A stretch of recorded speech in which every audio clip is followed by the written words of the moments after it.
این هفته به شهر پراگ اومدیم، شهر تاریخی پراگ، شهر شهاب طلویی. میخوایم بیشتر با زندگی شهاب طلویی، موسیقیش، گیتارش و ستارش آشنا بشیم.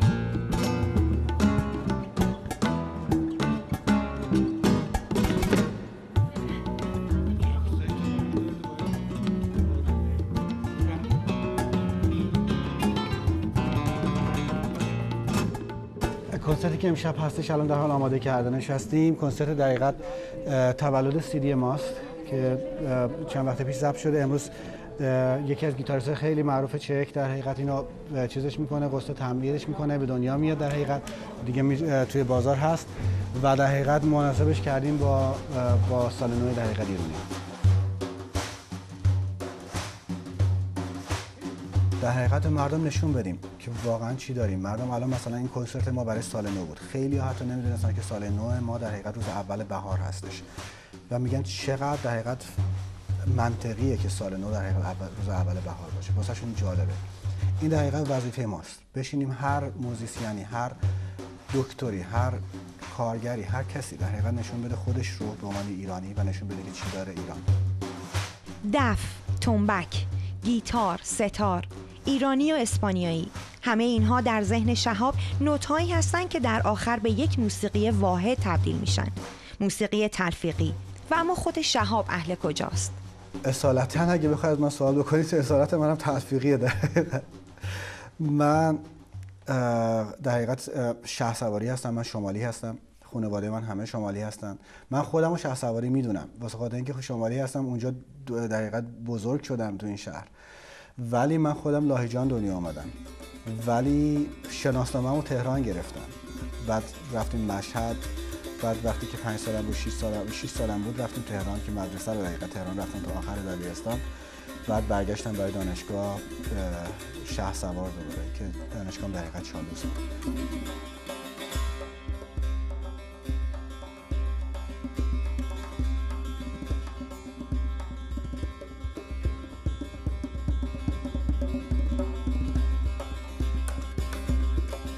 ایده موزیک تلفیقی در حقیقت برای من ایجاد شد از زمانی که من شروع کردم توی اسپانیا تحصیل کردن. برخلاف انتظارم اون چیزی که فکر می‌کردم توی اسپانیا رفتن برای من بیشتر طرف فلامنکو رفتن نبود، بلکه بیشتر طرف موزیک ایرانی برگشتن بود. برای اینکه خب اونجا حس کردم چقدر این موزیک میتونه جالب باشه برای اروپا، برای مردم دیگه. شروع کردم به موزیک تلفیقی در حقیقت کار کردن، تحصیل کردن موزیک ایرانی و در حقیقت تلفیق کردنش، ساختن این فیوژن با موزیک در حقیقت اسپانیا.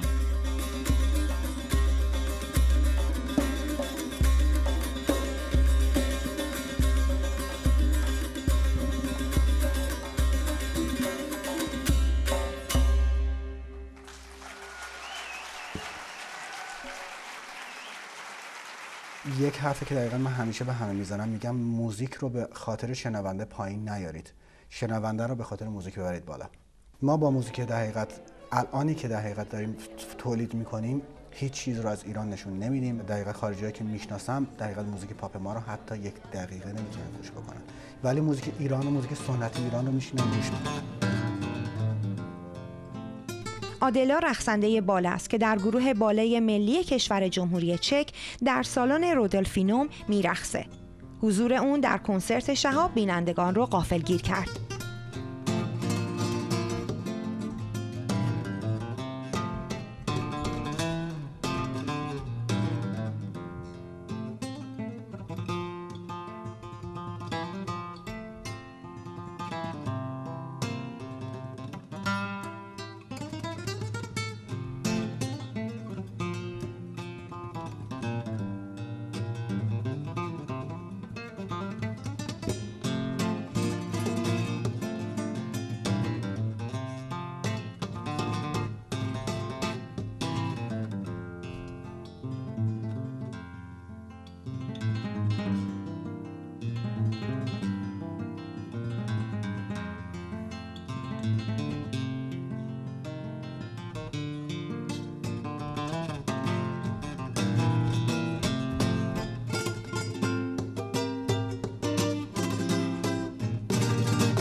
شهر پراگ چقدر موسیقی تاثیر گذاشت؟ ببین شهرها من فکر میکنم واقعا یه سری از شهرها یه سری از نقاطی تو دنیا هستن که یه انرژی خاصی دارن. شهر پراگ یکی از اون جاهایی که من فکر میکنم واقعا این انرژی رو داره.